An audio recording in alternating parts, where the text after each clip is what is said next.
This is Pete Moore at Halo Talks NYC. I have the pleasure of being on a remote Zoom call with Floery Mahoney from the Board system, previously known as Da Vinci, and you and I met like 6 years ago in Manhattan. Oh my God! In a restaurant called, it's called the Marine Street Cafe, and you brought the board with you, and we had lunch. So my God! That's how I want to start the podcast because that's remarkable. And I got to say, I have carried this 8-foot board around the world and met with people that way. So unfortunately, I don't recall that. That's good. Well, it's always good to know an entrepreneur, like when they were literally like walking around hawking boards to like having like a real business. Well, that kind of never changes, right? No, yeah. You got to be willing to do it all the time. Yeah, the best health club operators that I know, when I tour a club, like they're down there picking up, a little wrapper or dirt because it's still like their first club and they just don't. Yeah, it's your baby. Yeah. So just so you know, I've known you since 6 years, the Da Vinci board. That is amazing. So why don't we do this podcast as almost like a entrepreneurial therapy lesson of like what you've been through. So this way others, when they go on this journey, they know that this is kind of normal. Which you and I and Dave Ganelin, who's on the phone with his kettlebell concepts, we know what it takes to build a company, and it's a huge pain in the ass. It is, and it takes some twisty turns you could never, ever expect. Yeah. So take me back to 6 years ago. You had the Da Vinci board, and you were pitching me on, hey, this is going to be a home product. This could be right. Well, actually, this could be in studios. So give us That's an interesting. Yeah, you were at the very beginning. We had just finished getting it sort of out and ready to launch, and at that time we had just the board, which has resistance bands, 6 points of resistance on the board, so you can do thousands of exercises, and it's like taking a reformer, a Pilates reformer, and shrinking it down to a little mat-sized thing, but adding to it with the cardio that you can do. So at the time, we were trying to sell to the home market, and we had a folding version of that big board because it's 8 feet long, 2 feet wide, and 2 inches high. And then we also had a training program and a certification program, and we would put it in different gyms as an added program to what was already existing in whatever club you had. And so that's when I met you. That's where we were with it. And, the home market was going to be our later we were going to delve into that in a bigger way later, but the big focus was to get recognition by getting into gyms. And, what we realized, and the reason we pivoted to the studio model, which is basically like a franchise, we sell it as a license, but it still has a franchise fee and, a territory, is because what we realized is our training is so new and so specialized that these people would be like, that's so cool. And they'd train like 1 or 2 trainers in their gym to do it. And then, those trainers would leave and they wouldn't want to train new people. And you've got to move the boards every time you put another class in. And it just wasn't getting the traction it needed because it wasn't getting the attention it deserved by being an additional programming element to an already existing company or business. Gotcha. Tell our audience, and I'd love to hear, what the typical sales cycle would be. When people are launching new products or services, this industry is very, very late on adoption, but once it does get adopted, it almost like becomes standard. So what was your experience? Well, it was really interesting because, we'd get it into gyms and I did trade shows and we would generally sell 12, 15 boards to a gym along with 3 or 4 certification training programs. So, it was a great little chunk of change and that's what we wanted to do. And as you got more going, it was pretty exciting, but there's no ongoing revenue from it. So you make that sale and boom, that's just done. Mm-hmm. And there's really no connection to it beyond that too. So branding was a little harder in that regard. But I had some interesting things happen at that time. We had some big companies looking at us, like Jump Sport Trampolines wanted to buy us. And also Mad Dog Athletics, which owns 9 or so different products. And, I was a 1 to 2 year old company at that point, very low revenue. And it was pretty exciting having them interested, but they were also, they were going to own me for nothing. And I would be dead in the water at this point if I had actually done that. But in that time period, and especially John at Mad Dog was hot to trot to really, we had a deal on the table. I was invited to Korea to just trained like 10 people, and they had ordered like 50 boards ahead of time. And John asked me to cancel the trip because he's like, let's just close this deal. And I did. I canceled the trip. And then the Koreans called me and they were very friendly about it. They said, okay, but this friend of mine was like, go to Korea. It's 1 week. You're missing out. Like, what could this mean for you? And just John will be there. Right. So I got on a plane, I landed, and I'm a celebrity in Korea all of a sudden. It was like the Twilight Zone. They had media around. So we met. When was that? That was, I think I met right before you. Yeah, right before I met, or it happened either right after you. I was in LA at that time. So it was about 6 years ago. Yeah, I think you were. We talked about Mad Dog. We talked about the pros and cons of basically, aligning exclusively with a contract manufacturer. By the way, I don't even remember what I ate for lunch yesterday, but I somehow can remember like 6 years ago. So you had an impression on me with blown in my mind. Yeah, but you were going to go to Korea like that. Yeah, so I might have seen you like before you got to the airport. I don't know what it was. Anyway, that's crazy. How close it was. And my fiance is Korean, so I got to go over at some point also. I'm like the godmother of my partner's over there's new baby, and I love Korea. I've been like a dozen times since then. I was going to see if I could license Soul Cycle, but like SEOUL cycle. That's a great idea. I get my workouts there and wait for them to send me a cease and desist letter. I'm like, no, I'm married a Korean. Like, it's cool. Yeah, I didn't even know about you guys. Yeah, they're pretty cool. Yeah. So anyway, that launched me in a whole different direction because they ended up buying. They became my source of money for quite a long time. That allowed me not to be so desperate. Because I had initial investors on my partner, but there's only so much someone will put into a company, and then it just has to sort of start growing. And we were at that stage, and the Korean market basically saved us or launched us. And so they had a steady stream of, ordering thousands of boards at a time for us for several years. And they still are a partner of ours that way. So I came back and, looked at John and said, I'm sorry, this deal's off the table now. I can make this, and I'm not going to give you, basically, is what I was doing my company. Right. So we kept on going that direction. And then as I got further down the road, I added to the programming. So where it was just a board, I added an overhead resistance band system and a strapped down wall system. But for that, you really needed to create a designated sort of station for it, which is how we also moved into our studio model. And once I created those additional programming elements, we decided to go for the studio model. And we hadn't even advertised, and we had 2 people found us somehow. And so we had our first 2 studios come to us, which was Chicago in the Northbrook area of Chicago. It was this, yeah, sure. It's a good area. What, my friend Maple's from there. When you talk about getting studios, are they dedicated studios or you're inside of them? So they're branded. They're branded, and it's a huge amount of paperwork. We actually thought we were going to be a franchise, so we went down that whole road with the paperwork, and that it's such a big amount of legal stuff. Yeah. But then we decided to switch to the license, which gives people a little bit more flexibility with what their it's more boutique, like a franchise is just cookie cutter. So we wanted to be a little bit more individualized with each studio. Like the Northbrook studio also offers Pilates. Now you have to offer 65% of your classes have to be Board30 classes, but you can bring in spinning or yoga, other things that you're passionate about. And we found that that's really interesting to people because generally people who are buying a studio have a passion to begin with, and it's nice to be able to incorporate that.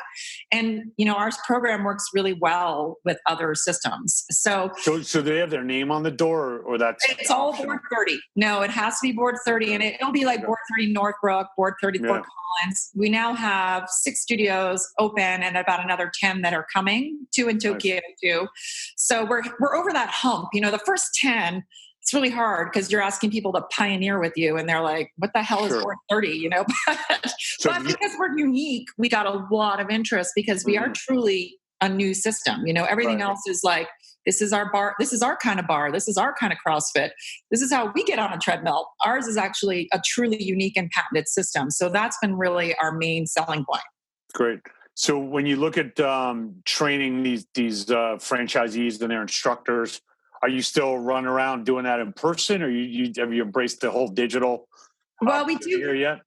We do have, we just put our training up. We have a video training manual now, but we still go in person. I have trainers that go and do it because we want to make sure that these people, to keep the brand strong and to keep the level of our studios as high as we want them to be. And because this is a brand new and complex training program, it takes a week.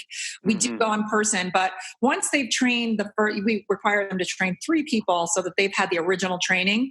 And then out of those 3 people, whether it's the owner or one of their trainers, we pick an internal trainer. And then that person can train, going forward, all the additional trainers that they're going to need for their studio. So you don't rely on us for the training afterwards. And that's where we would use the video training a little bit more. So you could do a training in your studio, but then have it on video once they've already gone through the in-person training. Got it. So given the, this pandemic halftime show, as I like to call it. Let's hope it's only a halftime. We'll get back soon. I'm not concerned. I mean, these scientists have way more cool technology and knowledge than they did 100 years ago. So I think so true. They got to be working overtime. Like if you were able to come up with the vaccine, there's got to be at least a couple thousand people that are really smart and way smarter than me. Working on that right Let's now. Hope. Yeah. So, in this time, have you seen people looking to do things more in the home, or have you seen some of your studios want to go and do, Zoom trainings or, classes directly? And sounds like given your license, you're more of an advocate of that versus a franchisor is a little more, consumed with this is my content. I'm going to produce it. Then I'm going to push it down. Then I'm going to let you do it. So how have you found this, this situation is potentially benefiting the at-home side of your studio licensees? Well, like you said, we give more leeway. So they've done trainings and they have them online. Some have Zoomed them, some are live, we archive on ours at our flagship studio on Venmo. But what has happened in this time is we have had a in-home product that I just developed that Korea has already launched, which it's like if you took that board you saw when you had lunch with me and you cut a quarter of it off. It's a 2 foot by 2 foot, 1 inch high board, which we thought was going to be kind of limited in what you could do, but it's unbelievable. It's a home gym in a 10-pound tiny little space. And we call that the mini board 30. And so we are going to launch that now. And that will be sort of like the Peloton model, which will come with a subscription. And you would follow trainers and we'll have a whole video archive of trainings that you can follow daily, weekly, monthly, whatever you do with it. And we were going to wait until we had gotten to the 20 studio mark and then launch that. But now we're pushing that up because obviously this is the time when people are going to work at home more than they want to go into a studio. And even when our studio is allowed to open here, which we haven't been able to yet, a lot of people are still going to want to stay home at least for a while. And so we've already got the mini board it's been manufactured and it's already being sold in Korea. So we're kind of ready to go on that. So we're launching that with active TV ASAP. Got it. And from so would you say that Korea is a larger revenue source for you than the US or no?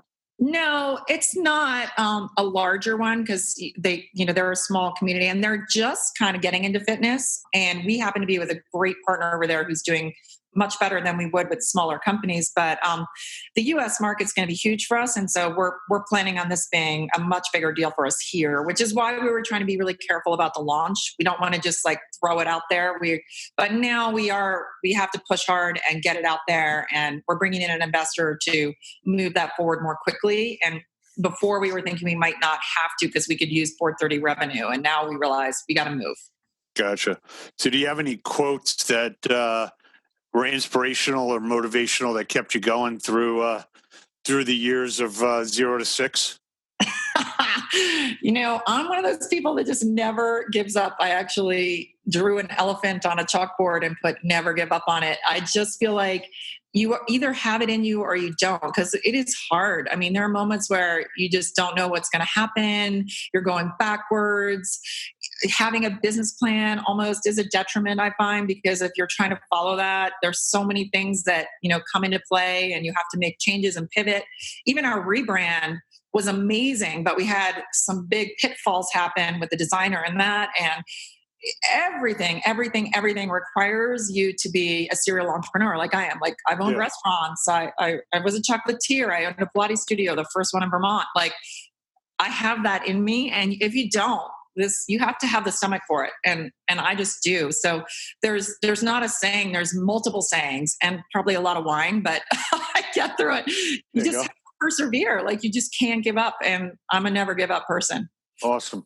So why don't you just give a little blurb here on how people can get to your site, become a licensee or become a member remotely, or just aspire that one hopefully opens up in their area? Yeah. So our website is board30global.com, and all of our locations are listed there. And we have an Own a Studio page that has multiple pages. So a lot of information there for you. We jump on a call anytime for anybody who's interested in a studio. And during this time of the coronavirus, we just sold 5 studios, and we've had inquiries all the time because we are kind of Corona friendly in a way. You have your own station. They're naturally social distance, so you can move side to side on the board, and you can then sanitize it in between. It's not like Orange Theory where everyone's running around and sharing equipment. And it's also a smaller group of people. So we've had a lot of inquiries because that could be the wave of the future, even beyond this, that people are going to be a little bit more germophobic. And so we've had a lot of interest. So you find us there. My sister is my COO, and we are a great dynamic duo team, and we talk to anybody. We have someone interested in Australia who is an Australian tennis coach for all the top players there. So we're global too. We have the board all over the world, and now we're going to have studios all over the world. So it's the time to get in because we're new and it's patented, and the wave is just starting. Awesome. All right. Well, great to get a 6-year launch update. We appreciate that.